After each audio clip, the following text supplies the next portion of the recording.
guys, I'm Kevin, back again with another video sharing my thoughts about what I learned.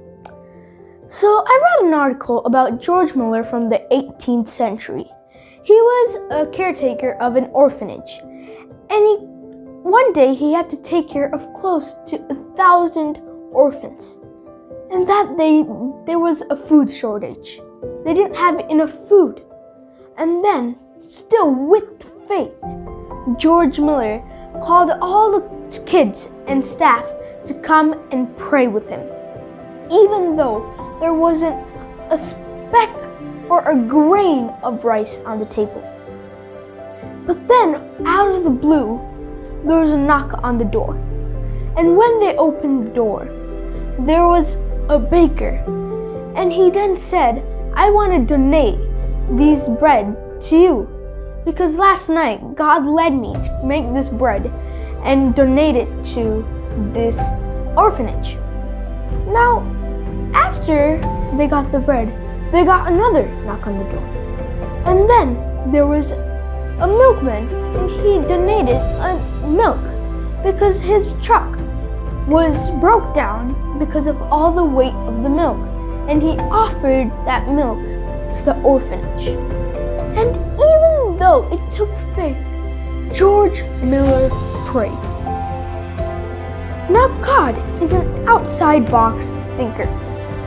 When everyone felt like there was no way out, God did something unpredictable. Now Moses had the same situation.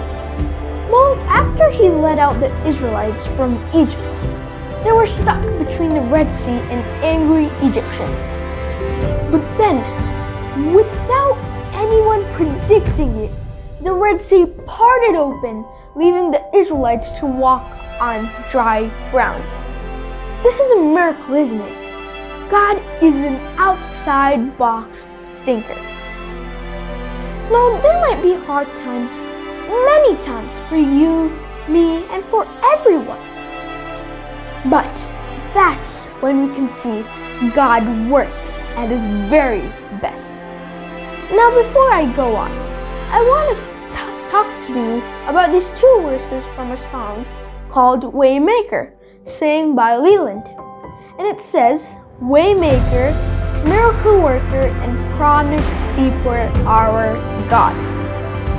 This is very huge, because yes, indeed, he's a waymaker. He can make ways where no human brain can think of. He's a promise keeper. No one can keep his promises better than him. And he is the light of the darkness. He lights up our souls. Now, these hard times happen, so this doesn't mean you shouldn't take action. We should pray, and during our prayer, we should be real and honest. We shouldn't be scared to be so.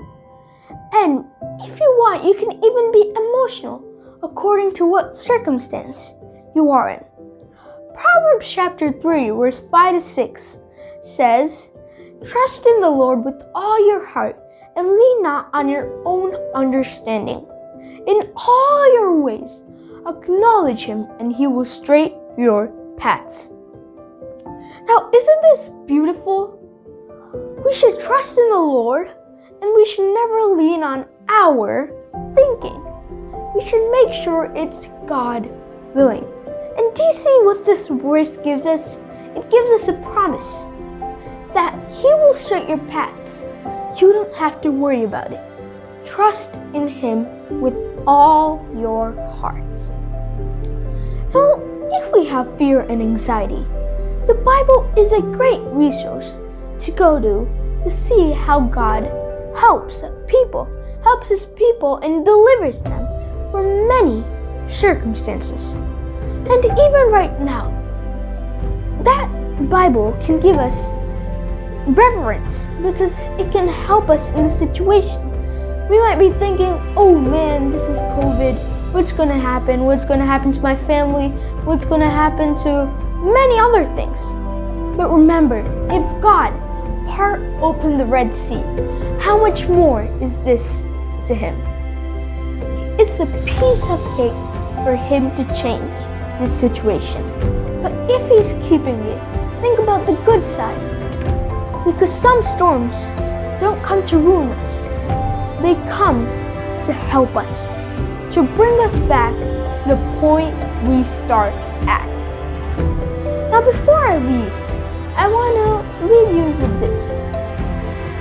Don't worry about tomorrow, neither get stuck in the past, because there is abundance in His presence right today. So God bless you and have a blessed day.